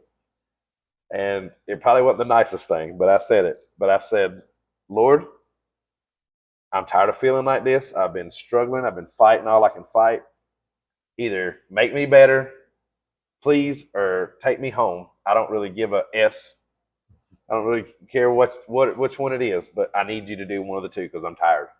I can't fight anymore. I'm done. I'm done. I said, please help me. And the very next day, my vitals started turning slowly, getting better. But I got sick December 17th of 2021. And I didn't go back to work until almost June of the next year. COVID done a lot of damage to my lungs to this day. I was having to learn how to walk again. I had to learn how to take a shower again and get through it. Anybody that knows me will tell you that I don't care if I'm late for court. I don't care if I'm late for my own funeral. I'm gonna get a shower before I leave my house. Yeah. And everybody knows I have a bad phobia with that. Like, I gotta have a shower every day. I can't stand that grungy, nasty feeling. I just can't do it. Well, it was 21 or 25 days, I can't remember one, before I could even get in the shower. Wow. Before I could even get in one. And once I finally got in one, it took me 2 months to get through a whole shower without having to stop and sit down. Like, it took away everything. Like, I couldn't walk without losing my breath. I couldn't do I couldn't go to the bathroom and pee without losing my breath. I had to take baby steps. I couldn't take normal, average size steps without losing my breath and having to sit down. Like, it was the worst after effects. I mean, it took a long time to get feeling. It took me over a year and a half to get feeling normal. Were you ever worried you wouldn't be able to sit behind that dashboard again? Well, did that ever absolutely? Or were you just so messed up, wanting to get better that you didn't even really worry about racing? At the time, I didn't even think about racing because I was so fixated on trying to get to where I could live. Like, I was that close from dying, and I didn't even think about racing at the time. And after I started getting better, and it was a pretty good while. I mean, it was months and months after I started getting better is when I started thinking about racing again, because I was getting better and my mind was getting better, my mentality was getting better. And I was like, well, I seen a modified race on the flow one night, and I was like, get about that time, because up until that point, I hadn't seen racing at all. Yeah. And I hadn't even looked at it, even watched it while I was recovering. I didn't want to see it. But then I started getting my normal feelings back itself, and I was like, well, try to get back healthy, try to get back to where we can come back. So I started working out, started, doing better and working better diet and more water, and started just trying to be better and get healthier. And slowly, eventually, I got to where I could start testing again, and ended up getting with a race team, a really successful late model team, with Boo Boo Dalton and them, and RDR Ross Dalton Racing, and we successful right out of the gate. Just started winning races. We won the first 5 races in a row, and we were back at that time. We had made it. I lived. we came back and started winning races right off the bat, and here we are. We was rolling again. So up until right. Yep. So you get through COVID. Yep. Get running and racing again. Yep. Then blood clots come along, right? Yeah. And then that's when you're told you don't know when or if you'll be able to hold a wheel. Yeah. Well, I recovered from the COVID, and I think that was in 22, 23, when all that finally got, where I was feeling good, back healthy. I was racing, winning. I was winning in Ross Boo Boo's car. I was winning in Amber Lynn's car, and having a lot of success. Started running the modifieds. I'd won so many late model races that we started getting noticed, and me making more friendships and relationships, which I've always been really good at, and got the opportunity to run the modifieds for the Hillbillies. So everything was looking up, going to go, and was really successful in our first few modified races. I mean, finished 10th my first ever tour start. Was running second my second ever start. With 40 laps to go, ran in the top 6 the whole day. Like really looking good and promising. And you have guys like Brandon Ward and Brian Lofton come up to you and say, hey, this is your second ever start, and you up there in the top 5 running with us. Like, that's impressive. You got guys like that telling you how good you did. You're looking, everything's going good. Everything's looking promising and looking up. And, just been grinding, been working for race teams and racing myself, and, racing against my boss here. And everything's been going great. And then all of a sudden, I got sick one night back in December of this past year, and started having really bad sharp pains, and my stomach was just getting bloated like I was pregnant, like a tick. And so the pain got to where it was so unbearable that day that I finally and I'm not the one to go to the doctor. I'm not the one to go to the hospital. It's just I'm stubborn and stupid sometimes. But the pain was so bad that I knew I had to go, and something wasn't right. And I'd been puking, throwing up for like a day and a half. So I knew I had to do something. So we loaded up. Or no, we called the ambulance. I was right, because it was so bad. And they came, took me right in, said something was wrong, and told the doctor what was going on. And I was just thinking it might have been food poisoning or something of that nature, something really bad, virus. Well, he come back and he said that my bowels, because I have Crohn's disease as well. I didn't mention that earlier, but I have Crohn's disease. That's been a struggle and a battle in itself. Yeah. But the Crohn's disease caused my bowels in my stomach to flip and overturn. Oh. Same way they do in dogs. And usually it's fatal. Well, I got lucky, and so when I got to the doctor and he found out, he said, "You're extremely lucky that you got here when you did, because you wouldn't have made it to the next morning." And I was like, well, I wasn't thinking about coming in to the next morning. He's like, well, you wouldn't have made it. Wow. He said, so you listened to your own body and you done good. It paid off. I was like, okay. So while I was in the hospital for that, which was pretty bad, it was pretty rough, and had to go through that. Well, while I was in there, the hospital forgot to put the compression socks on my legs while I was laying there. She brought them in to do it, but she got to talking, and I got to talking, and she went out, and I forgot about it because I didn't see it. So she didn't remember it. So I laid there for 4 or 5 days with no compression socks on my legs. So I ended up getting a blood clot. Didn't know it. I got discharged on a Friday, and I had to go to a friend's Christmas dinner that everybody had planned every year, that I had to go to like literally the very next day out of the hospital. So I was trying to get to it. So I got to it, and I knew something was wrong from the get-go. You leave the hospital, you're supposed to feel better. I was not feeling better. It was getting worse, and I felt horrible. And so I had my little daughter with me, and we was at our friend's dinner, and I just couldn't even hardly hold my head open. I couldn't function. I was just horrible. And they was wanting to take me back to the hospital, and I had my little daughter with me, and first time I'd seen her in a while. So, I didn't want to do that. And they was like, you need to go to the hospital. You need to go back to the hospital. You look horrible. Something's wrong. I was like, I know. And I started having a really bad pain in my calf. Like I strained it or tore something. And it was just like right here, right dead center of my calf. And so I knew something wasn't wrong. I wasn't right. So I ended up taking my daughter home that night. And when I dropped her off, the very next day, I was still really bad when I woke up. So I was like, okay, I'm going back to the hospital. So I got my daughter. My daughter drove me to the hospital. And I went back in the hospital. And it was the same doctor there that had worked on me the week before. And it was a kind of a younger doctor. And I walked in there and he's like, what are you doing back here? I was like, I guess I love y'all. I don't know. But I said, something's wrong. He's like, what is it? And I told him, I said, you need to check for, that was another thing. I forgot. Let me back up. Right before I went to the hospital, I was sitting there and I was trying to figure out what was wrong with me, what I was feeling. And I swear it was like God just took the thought and just inserted it in my brain right then.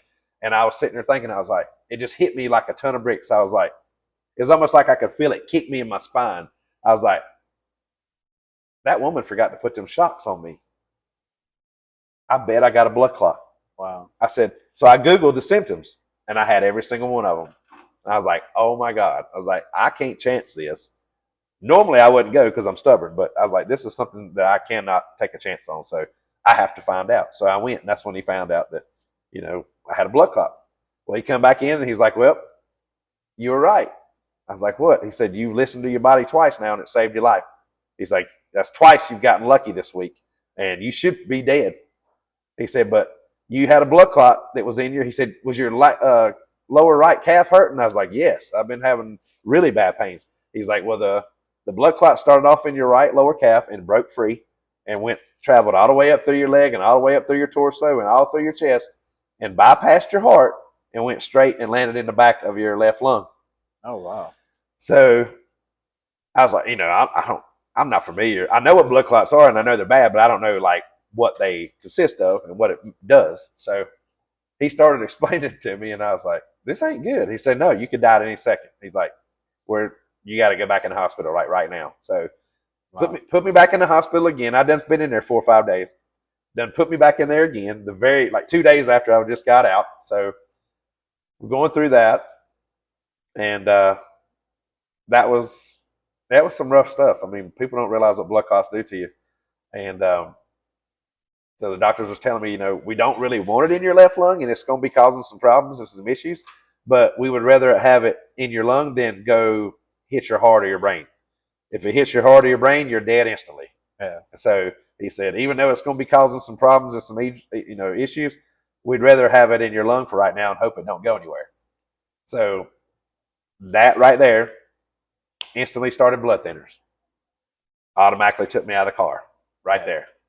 So supposed to start this year in this season on the Smart Tour with Jeremy Gerstner. That's who I drive for on the tour. And but couldn't start the racing season because of that. Started on some really strong blood thinners and had a lot of issues. Still had a lot of problems with that blood clots. I mean, it wasn't going away easy, and ended up having to get on some more stronger blood thinners, and was doing that ever since.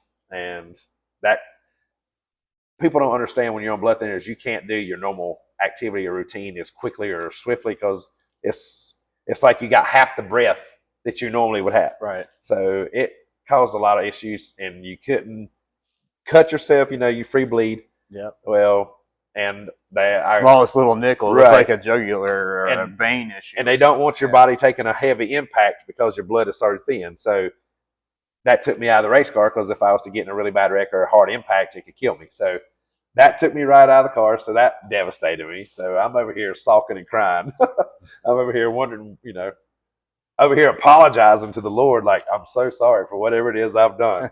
I'm trying to pay it back.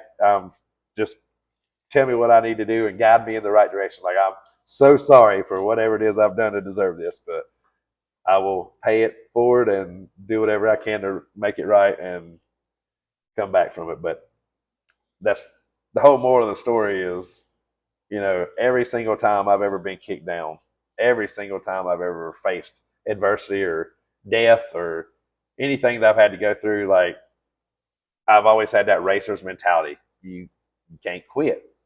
It ain't the last lap. So you got to keep digging. You got more ground to gain. You got other things you got to do. And as I've gotten older, that's another whole time right now that I'm still going through things. I'm still going through a lot of problems. I'm still got a lot of health issues. I got actually after this season over with in 2 or 3 weeks, I'm checking back into the hospital. I got some more issues going on in my chest with some stuff that's pretty serious, and it could be deadly. So got a lot of things going on that people don't know about. And I don't talk about things like that normally. So I am very private. I've always been a private person. I only, let certain things out, certain things in, or certain people in. But I have a huge following, huge support system and family and friends. And if it wasn't for them and my 2 daughters and God and there's a lot of things in my life that ain't right still to this day. But there's a lot of things I have made right. And it's just been a wild ride and journey, and I'm still doing it, still learning, still. So let's back up for a second. When you're kind of told you're on these blood thinners, yeah. You said it devastated you. Yeah. Where did you kind of go mentally when you're told that you can't do what you've wanted to do since you were 3 years old? How does that, like? I mean, that's just got to be. Yeah. That's got to be devastating. I mean, that obviously it can't pale in comparison to losing loved ones or anything, but it's got to be pretty close underneath that. It's what you love doing. Yeah. You're told you can't do it. It's almost like looking at your chest and just flipping a switch and turning off who you are. Yeah. And that's the same equivalent. It's like this racing is all I've ever known. And I've only had 2 kinds of jobs in my life, actually. I've worked for race teams my whole life, and I've driven tractor trailers because my father started a trucking company up when he retired from NASCAR. And I got my CDLs when I was 20 years old. So race cars and tractor trailers and driving something is all I've ever done. If you handed me a hammer and said, "Hey, go build me a deck," I can't do it because I've never done it. I've never had to do it. I've never been in that position to do it. I've never had that opportunity to do it because I've lived in one of these. I've lived in a race car my whole life. I've been around the race car my whole life. I've been in shops my whole life. I was born into the sport, and that's all I've ever known and did. So when you have somebody sitting there like a doctor that's in a powerful position that tells you, you're about to die. You can't race. You need to concentrate on just taking your kid to school and versus getting in that race car. And I've had some pretty hard impacts over the years, and I've had 3 really, really bad, horrible concussions just on paper. And, I know I'm getting older. I'm 45 years old. I've not got anything to prove anymore. I've won races. I've won championships. I've been right there racing with the best of the best and competing and beating them. And I don't have anything to prove to myself. Do I want to accomplish more? Absolutely. Do I have a lot left to do that I could do? I'm still competitive. I'm still really good. I'm still right up front when I do race. I mean, I know I can still get it done, but at the same time, I know I'm getting older. I know my time is running out. I know my health is starting to get really bad, especially for my age. I shouldn't be going through the things that I'm having to deal with. And a lot of that's my fault from back the way I lived in my teenage years, in my early 20s, partying in the rock star life. I mean, that had a toll on me. And I didn't realize any of that till now. Yeah. And now that, like I said, I told you earlier, especially here now recently, the last couple of years, I've really started reflecting on me and who I am and what I stand for and what I've done and what I've been a part of and the good and the bad. Right. And a lot of it has taken a toll on my health, and it's my fault. I mean, 8 out of 10 of it's my fault. So when you fast forward to the end of this summer, when you get told, "Hey, guess what? You can't sit behind the wheel of a race car." It had to be an answered prayer. That had to have been something where you clicked in your head and you said, "God, thank you. I don't know what I need to do, but I'm going to try to be living even better than I have because you're letting me get back in what you created me to do. You created me to race a car. That's all I know to do. That's all I want to do." How much of a sigh of relief for you was that when they said, "Hey, Jason, you're clear. You can get in the car. The Snow family came. They let you drive the backup car at Bowman Gray. I mean, they've been there for you, helping you out, things like that. Yeah. How much did that? I mean, I'm not even you, and I can only imagine that you had to probably have cried in the doctor's office, or well, let me smiled, or pumped your fist, or something. That's the reason why I'm over here laughing and smiling right now as you're saying that, because let me tell you the story of how that come about. You know, I've been going to the doctor, and me and my doctor, we have a good relationship, or we did. Hope she don't watch this, but I had to get a clearance letter, you know, from the doctor saying that I was clear. Well, they wasn't going to give it to me because I hadn't went in, I guess, and done a follow up, and so I understand that now. But at the time, you know, the last time I went to my doctor, the doctor that was seeing me, which is her assistant, told me I was clear to race, but didn't write the thing out for me. So we got into it. I was calling, trying to get my clearance letter, and I was like, and she wasn't going to give it to me, and we got in a fight and argument about it, and I said some things I shouldn't have said. So she's mad at me currently. My doctor is, but I love her with all my heart. She knows that. But she's mad at me right now, and you know, I wasn't trying to be aggressive on the phone, but I didn't understand why I couldn't get an approval letter, you know. But we all worked it out and got it all done. But yeah, when that happened, that was what was stopping me, was my letter. So I wasn't gonna let that stop me. So I, you know, told her, I was like, well, I'll just make my own letter. So we got into it. But anyway, like I said, we got that worked out and cleared out and got everything we needed to get approved for, you know, competition and go racing. But when I first found out that I was able to and going to be able to, I instantly started going to work on trying to put a deal together, trying to put something together. So, and Junior Snow, love my Junior Snow. Junior Snow and his family and team, great people. Junior and me actually talked about, you know, running for him in the Hayes Jewelers 200 race. I've been wanting to run that race a long time, and he knew I was wanting to run it. And the last 2 years I've had the opportunity to run it, something's happened that's took me out of it. And so Junior approached me last year and was like, hey, if I get my other car done in time, you can run it. So, but something happened. He got busy and was getting his own car together. So that deal wasn't able to come together right then. So the very next year, which was this year, we wasn't running at Bowman Gray, you know, all the time with Daniel here. And so Junior asked me, you know, would you come and spot for me sometime when my main spotter, you know, ain't able to come? And he's got some prior engagements this year and he ain't gonna be able to come. So will you spot for me? I was like, yeah. So, and I didn't really know Junior up to this point. So been around him, raced with him, but didn't really know him personally that well. And so I started spotting for him some when his main spotter Port Shop wasn't there. And so we got to be friends and got to be friends with their family and got to, you know, just network with them. And super great people. Great people. Awesome family. Yeah, awesome. Really hardworking, great team, great people, very smart. And they remind me of me, you know, how I had to grow up racing. Like I had to make things happen on my own. I used my father's last name, and my father helped me out financially some here and there. But for the most part, I made it all myself. I made all the connections. I made all the things happen and work, the deals put together, the money. I did everything. And so they do the same way. And so, you know, I see a lot of me in them. And, you know, Junior's a great dude, great driver. And he approached me again with the idea. He's like, well, I got the car ready. You know, do you want to start and park some to help me out with some, you know, getting the money from the start and park and then also get you some laps, you know, over at Bowman Gray. I was like, yeah, let's do that. So we put the deal together and got everything lined up, was getting funding lined up to, you know, come back and run some races in his car. And so, yeah, when we got that deal put together and went over there and got fitted in the seat in the car, and that was the happiest moment I've had in a long time. That was when I sat down in that seat, it was home again. It was a chance to do what I've always loved to do. And I know I'm good at it. And I just needed opportunity. So, but there again, not everything works out like you think, and you got to rely on your faith, because we went over there that first day, very first practice, started out great, made it 5 good hard laps, got up to speed, and was really going to be fast. And something broke, and something put me straight in the wall, tore the car all to pieces. So had to go back and fix it and come back.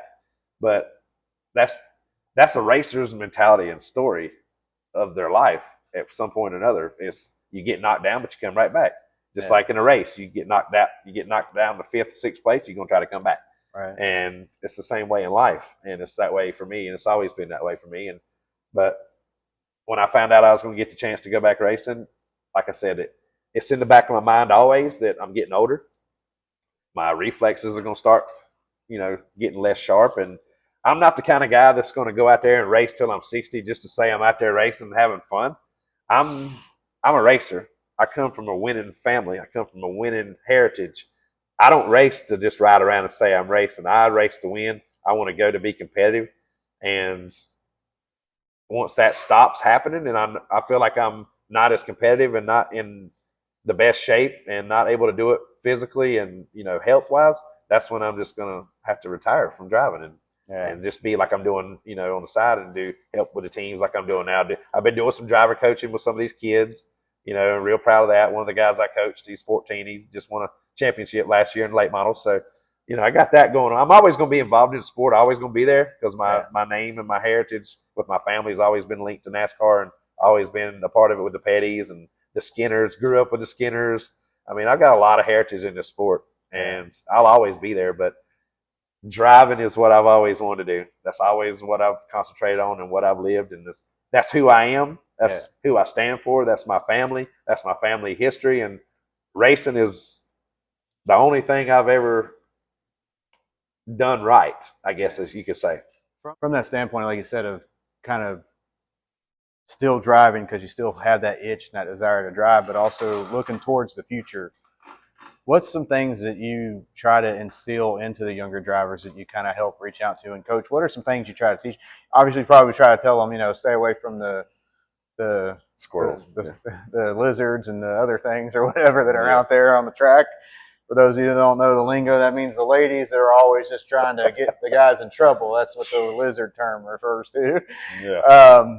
The not giving into the temptation of, living a crazy party life. But what's some of the other things that you try to help them understand at a young age that can maybe hopefully help them stay more focused and more grounded in what they want to do in driving a car? Well, I'm the first to tell you, the generation of racers today and the kids that's racing today is nothing compared to what it was when I came up and grew up and how I was taught, how I was brought up and raised in racing. The etiquette of racing is completely different now compared to what it was back then when I came up. I came up and was taught, you give respect, you earn respect, you be respectful of your other drivers and your ones before you that were successful and paved the way for you. And these kids today, I hate to say it, but these kids today in like Cars Tour, some of these kids, they don't have any respect, nothing. They don't have any consequences, no accountability. They get everything paid for them by their mom and dads and grandpas, and they don't have to do the things that we done. They don't have to fix their own cars. They don't have to be in the shop after you get off work every day. Right. 6 hours in the shop after you've been at work for 12. Right. Like they don't understand what that's like, having to fix their own cars after they tear them up or pay for them or not have to, you might skip your own lunch at work one day because you got to add that money to whatever, it's just, these kids today are so different. So the ones that I have coached and the ones I've talked to, I try to tell these kids today that, you need to respect your other races around you, especially people in the championship, people that's, been there and done that before you and is really good. You need to pay attention to what they do and how they do it. But these kids today, you have to approach them kind of differently than what you did, say, me when I was growing up. Back then it was tough love, but you can't do that nowadays because they get all offended in their little feelings and mom and dad gets butt hurt and don't want to race no more. And social media's ruined racing, ruined a lot of things in life. I mean, it's just gotten out of hand. And I try to tell them, don't give in and don't fall into that trap like, we did when we was younger, all the partying and all this rock star lifestyle that comes with it, kind of, sort of. I mean, we're not out here living like, Dale Jr., Jeff Gordon, and all them guys did back in the day, but like there's a lot of temptation in racing that people don't even think about or even know about, and when they do, they're not going to admit it, So there's a lot of things that goes on and can go on that can get you sidetracked and get your career, and it don't take but one mistake. One mistake can ruin your career from then on out. So I always tell them to be aware of their surroundings, aware of their people, and always surround yourself with people that's going to be in your corner and make good decisions for you. And if you really want this life and you want to race full time and you want to make this your job and career, you have to live it, breathe it, eat it, sleep it, drink it, crap it. You have to do it all and to make it successful.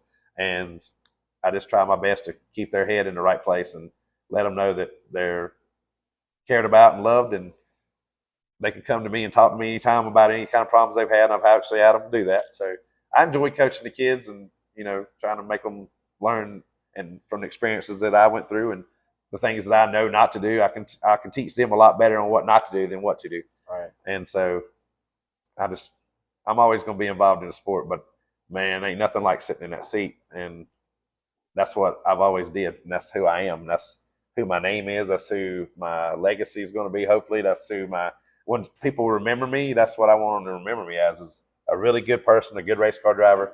I don't know. It's just, that's honestly probably the biggest thing about racing that I love the most is the people. Yeah. The people that I've met, the relationships that I've had, the things that I've got to do. I mean, a buddy of mine that I race with in late models, Cody Griffin, he posted a thing last week where it said, he's a really good race car driver too. He's won a lot of races, and he's done it with, like I have, virtually would, come up from nothing and did it all his own with hardly anything. And so he put a post on there last week talking about he stopped and reflected, and he was living the life that people dream about, and he didn't even think about it. And I get that way myself. I take things for granted and get busy and not even think about other things. But I have lived a life that a lot of people only dream about. And I've lived and I've seen things and been a part of things and partied with some famous people, famous race car drivers and their families, and grew up with them, like the Pettys and the Skinners. And I mean, I've grew up with all of them and really good friends with them all this day. And people just don't understand the things that we've had. I've been very blessed. I know that. And I've been very, very thankful and very humbled.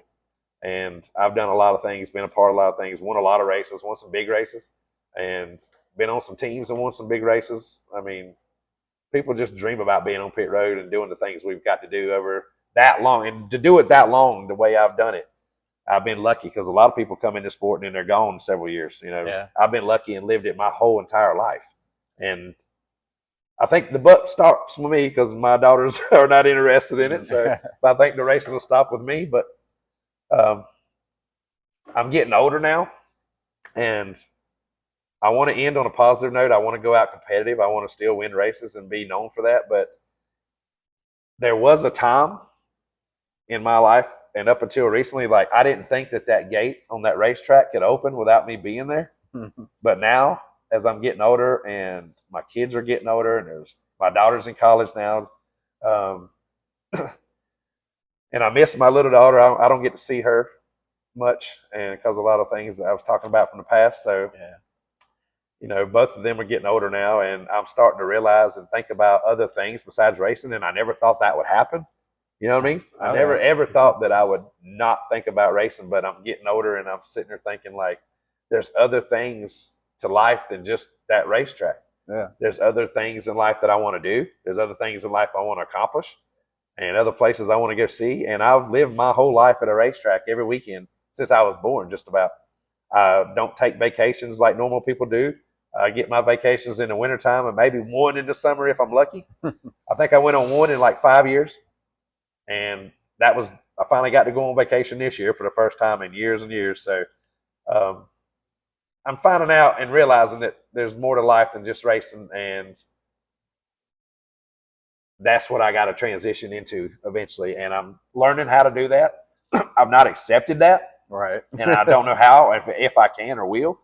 Because like I was telling you, a racer that's who you are as a person and in life. And when you quit, you feel like people's going to forget you. You feel like people's going to not remember who you are or were, and what you did and what you stood for and how good you were. So when you climb out of that seat and it's no longer there and you're no longer in that spotlight, it's like turning yourself off. A part of you just got turned off. You wonder what's next. What do I do? This is what defines me. This is who I am. Exactly. But the one thing that I think you're figuring out too, like you're saying, through driver coaching, spotting, different things like that. There's other ways where you can kind of pick and choose Right. when and how long and what days and what weeks and how many weeks of the year. This season over here tours 30 times a year. This Yep. series over here tours 20 times a year. I will take the one that tours 20 times a year because I can have more time for myself. Right. Try to keep relationships with my kids the best I can as they develop into their adult years. Right. And still keep my name into the racing legacy. Still be a competitor. Right. You know, I saw you last night at Ace. You were charged up, man, for Junior's win. I mean, you were excited about that. So you've got it in you to be part of a team and a coach and a spotter and different things. So. I pull for people more than I pull for me too. You know, I'm all for somebody doing good. I hope they do good, and if they're, you know, I want them to be successful.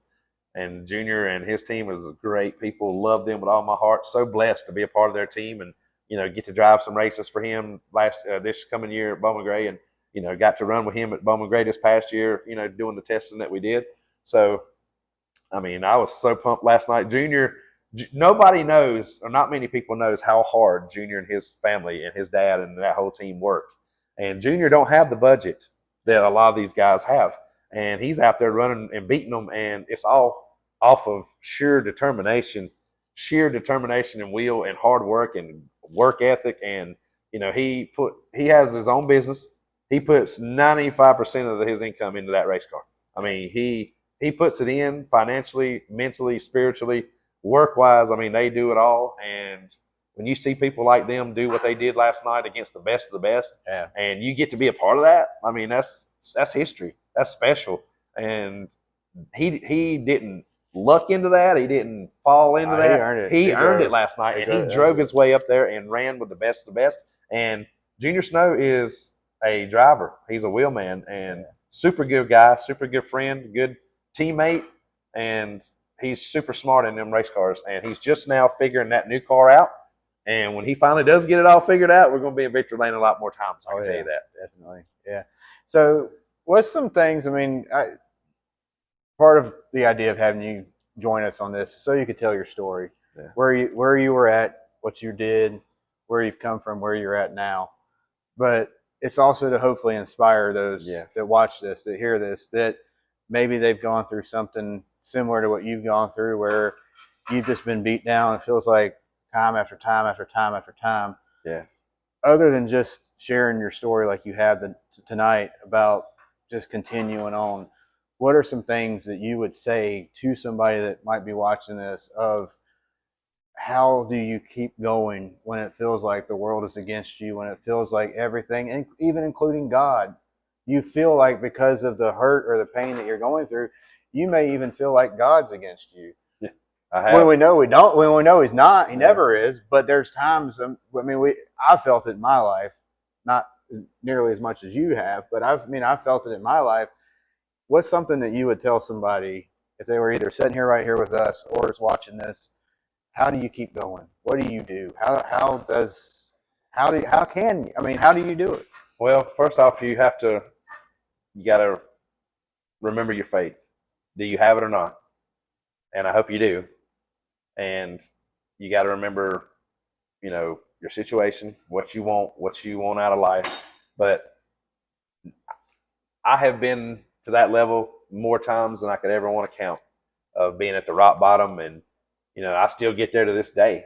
I don't get as low as I have, but I still get pretty low. And like I said, I'm not perfect by any means. I make mistakes every day, all day. I sin every single day. I'll probably sin 10 minutes from now.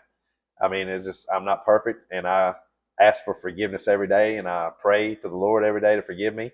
But I've been there to where somebody, you know, it's just the worst, like I was telling you earlier, it's the worst feeling in the world to not know if you're ever going to be able to crawl out of that hole.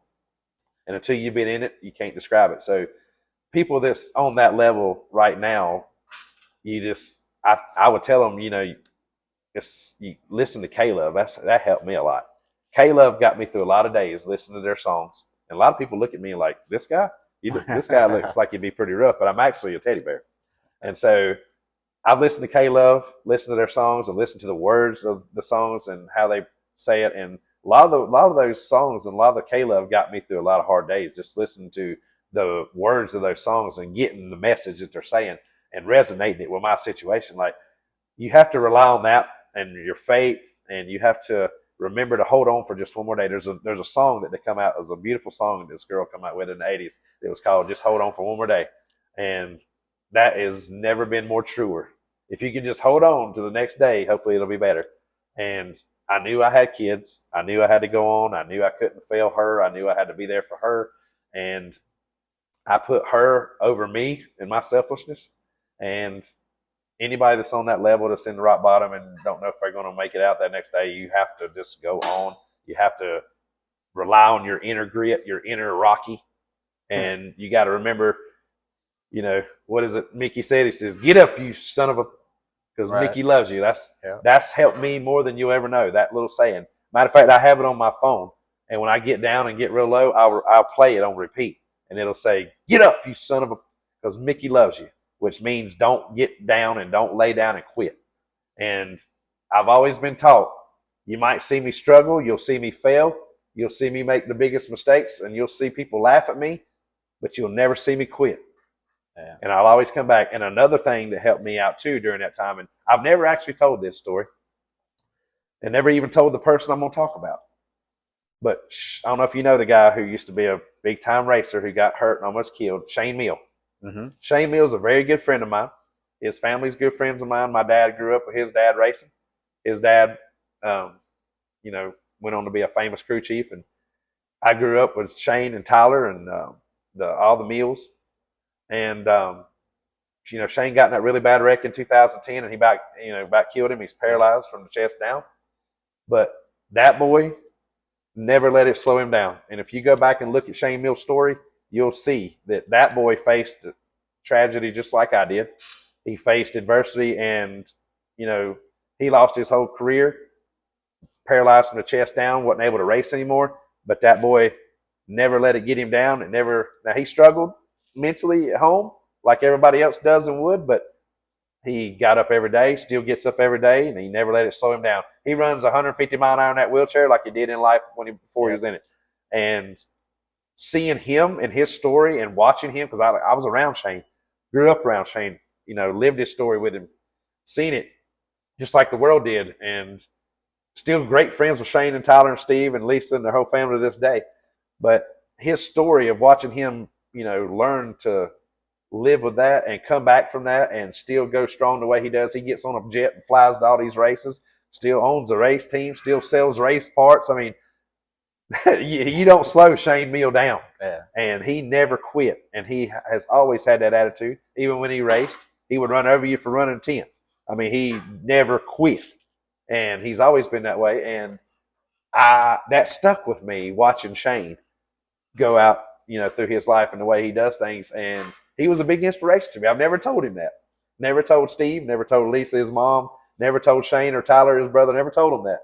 But he was a big inspiration to me on how he handled himself afterward and how he didn't let it ruin him. He didn't let it kill him. He didn't let it put him in the house and lay in a bed for the rest of his life. He said, okay, it is what it is.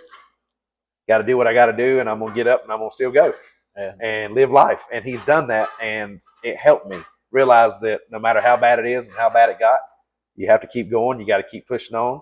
And if anybody was in that situation, you got to just dig deep and remember that you got to go on. You got to be better. You got to make things happen, and you got to live for the next day and get to the next day, and hopefully it'll be better. But you can't quit. Yeah. You got people who love you. You got people who care for you. Don't be selfish. Just give it to God and just keep soldiering on, and He'll turn it around for you. Amen. Well, you mind if we close in a prayer? Absolutely. Let's do it. All right. Dear Father, we thank you for this time that we come together and Jason could share his testimony and his story of the things that you've brought him through in his life, Father. And we just pray that those that watch this story and listen to the words that he shared tonight of his struggles and how he's relied on you and family and faith in you, Lord, to bring him through this, that others can be inspired if they're facing the similar struggles or similar tragedies in their life, Father. Help us to always put our faith in you, draw our strength from you, and we just pray that this can be inspiring to those that watch it, Lord. In Jesus' name we pray. Amen. Amen. Jason, Thanks a lot, Thank man. you. Appreciate you, buddy. Thank you, bud. I appreciate Make you. sure that if you enjoyed this message today with Jason, that you like and subscribe to the page. And we'll see you next time on Fast Faith, where speed meets the spirit. Thanks you. for watching. Thank you.